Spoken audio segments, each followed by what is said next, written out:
Hey, good morning, everyone. Our March 5th, 2025 meeting, special meeting of the Charter Authorization Panel is called to order. Again, I'd like to welcome everyone to the Zoom meeting, and I ask that if you are on Zoom or if you're in the ADE auditorium, if you please silence your electronic devices so that we can not have that to disturb us. As always, the goal is to facilitate a fair and responsible hearing. So therefore, I ask that each person speaking, please state your name and title each time you speak into the microphone for the record. I ask that you continue to speak clearly into the microphone throughout your presentation for the benefit of the panel, this audience, and the viewing audience. The meeting is being live streamed and recorded, and a transcript of the meeting will be posted on the DESE website. For today's special meeting, we only have one agenda item, and it is for us to have an opportunity to follow up on the presentation that was provided by Friendship back in our February CAP meeting. The intent of today's meeting is for us to have already reviewed the budget that was submitted as requested by the charter and have an opportunity to ask any questions of them, get any clarifying points. And then after that point, we will have an opportunity to finalize our vote on their application for adding the additional campus for the purpose of dyslexia students, but serving as an open enrollment charter, as they stated that they would receive all students that came to their school in application. So at this point, I would like to turn it over to, is it going to be Mr. Smith or Mr. Wood that's going to introduce the charter? Sorry, Dr. Smith, sorry. You're all good. I will introduce it. So this is a special meeting, obviously, that we've, as Dr. McMurray Wright has alluded to clarify some of the comments that were made in our previous meeting, primarily due to the budget and wanting to see the school budget and how and the impact that it had on the overall, basically district budget and how the impact that it would have. So at this time, I'll just leave it to the CAP to ask any questions to Dr. Tran if there are any, and if any follow-up questions, and then at that point we can follow up with a motion. Just to make sure that we are doing everything in order, I would like to have an opportunity to swear in Mr. Tran and any of his colleagues that will be speaking on behalf of the charter today. So if I could ask those that are in the auditorium for ADE and then also those are online that are going to be speaking on behalf of the charter, all those giving testimony today on behalf of Friendship Aspire Academy Arkansas, please stand and raise your right hand.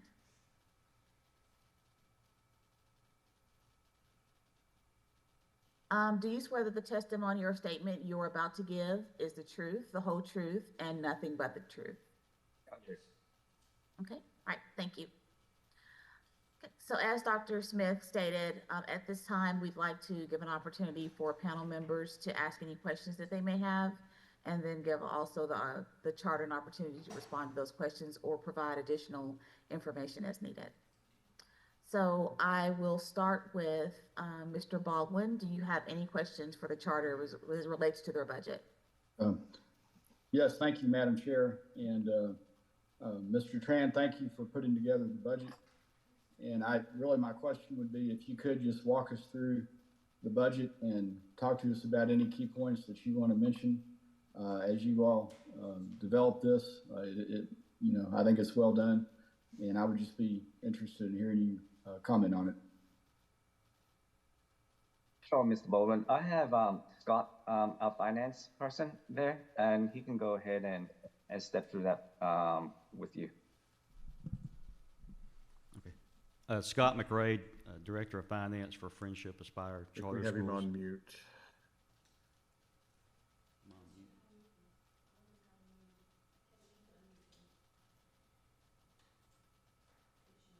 There we go. I think you're ready to go, sir. Okay, thank you.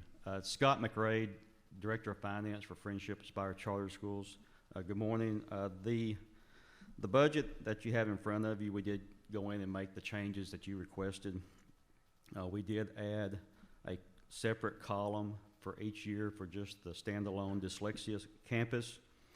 Some of the high points I would like to touch on. We did make changes to the revenue piece. We have recently received the new state foundation funding amounts for the next 2 years, so we were able to add quite a bit more revenue, which also will allow us to budget more resources for the school, for the students, and you can see that in this budget.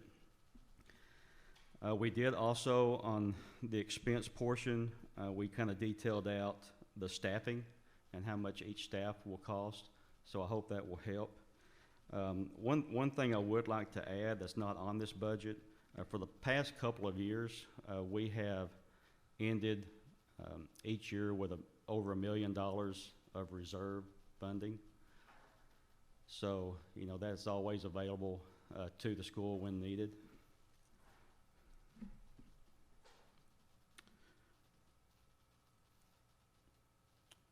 Other than that, I don't really see anything else that jumps out. You know, obviously with a small campus like the dyslexia school, you know, we're not going to end each year with a large ending balance, but we do have it budgeted around between $30,000 and $50,000. Obviously, you know, schools, we try not to hoard money. We want to spend it all on our students and provide them all the resources that we can. But you know, when you look at each one of these columns for each year, you know, we have a very healthy ending balance budgeted for each year.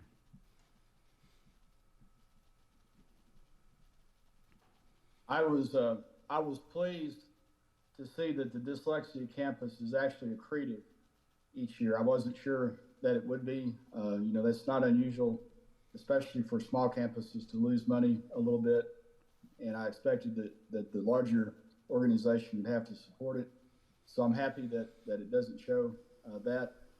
Let me ask you, this would be my final question. As you all prepared this, and I've prepared a lot of budgets, so I know that you make assumptions as you go through the process. And I've always asked my CFOs if the budget is conservative, moderately aggressive, or aggressive, you know, because you can reach out and be aggressive with the budget, or you can be very conservative. How would you describe this budget to us in that context? Well, I mean, I've been doing budgets for schools for about 15 years now, and anybody that works with me will tell you that I do a budget very, very conservative. The last thing I want is to not have the funds available to, you know, meet the needs of the students or make payroll.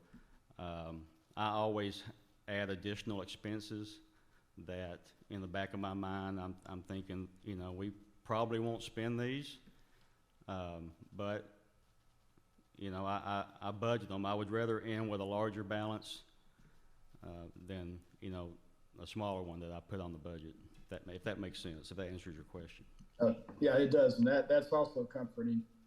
So I'll just conclude with a comment, and then I'll let the other panelists ask their questions if they have any. I think this is a really good model for a school budget where you're adding a new building. And we see a lot of different schools do this, and sometimes it's not clear really what they're trying to do, but I think you guys have done an excellent job putting this together. I'm sorry that you had to go through, you know, the process of coming back for a special meeting to do it. But this is well done. I want to thank you for doing it. And, you know, Dr. Smith, this is a good model for other schools to use because it's not overly complicated. You can actually see it, you know, really on one page. And I think simplicity is always a good thing when you're doing finances. Thank you.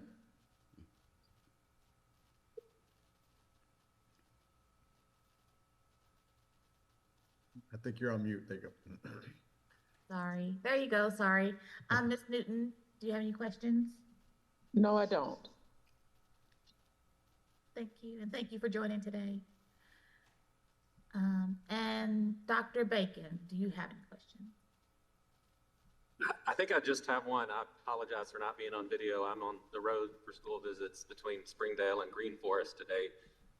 The one question I had, just a little more explanation, would be, I think it's about $48,000 that's listed this year. I think it's under maybe contracted services. I'm assuming we're talking about support therapists. I'd like a little more detail on what that includes. Yeah, You're yes. correct, Dr. Bacon. They're with the OTPT speech and other services that we may provide to the students. Okay, thank you. I don't have any other questions.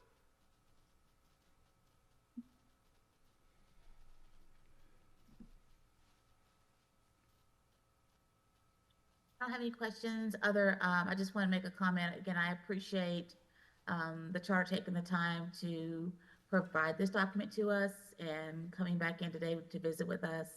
As we shared at the last meeting, our intent and our desire is always to make sure that as we move our recommendations forward, that they are strongly supported, academic, administration, and also financially. So we definitely appreciate you guys taking this time today to visit with us. No, thank you. So if I don't have any other questions at this time, I would entertain a motion to accept the submitted budget and to be able to move the request forward without the contingency attached. I make that motion. There's a motion, and is there a second? Second. Okay, so motion by Mr. Baldwin, second by Ms. Newton, that we accept the budget submitted by Friendship Charter and allow their application to move forward to the state board without the contingency attached. Is there any discussion on the motion? Okay, hearing none. All those in favor, so please say aye. Aye. Aye. Aye. Okay. Any opposed? Okay, so the motion passes. And so at this time, I would like for all of the charter members that are able to go to their voting sheets and submit your votes for the record.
All right, Mr. Baldwin. Yes, I voted to approve the amendment application and to remove the financial budget contingency. The financial budget submitted resolved all of my questions. Ms. Newton. Okay, I voted for the motion because the budget questions and concerns were answered. Thank you. Dr. Bacon. I voted to approve the motion based on my confidence in Friendship's ability to successfully transition the dyslexia school to an open enrollment public charter school. Thank you. And I also voted for, I said that I support Friendship Charter's amendment application to move forward without contingencies. I'm encouraged to see the charter has been thoughtful and conservative in the development of their budget. The decision in building their budget has a student's first mindset, and I am confident that Mr. Tran and his team will implement an effective model that may serve as a future example for others when addressing students with literacy learning differences. Okay.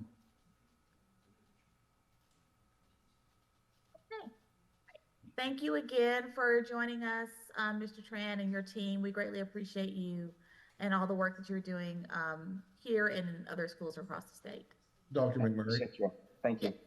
if I may, you do need a motion to adjourn. Yes, I was going to do that. Okay. Yeah, they're fine, but thank you for keeping me honest. I just wanted to thank them again because I know that they're doing a lot of good work there, and then also with the Marble Lane campus and other places. I just wanted to again get that on the record. I appreciate that. Thank you for your support and thank you for your help. Yep. So with that, I do not see any additional business that's in front of the charter today. So I will entertain a motion to adjourn this meeting. Motion to adjourn. Okay. Have a motion. Second. Okay, second. Okay, motion by Mr. Baldwin and a second by Dr. Bacon. All those in favor? Aye. Okay, ayes have it. Thank you. The meeting is adjourned. Bye. Thank you. Everyone have a great day. Thank you, y'all too.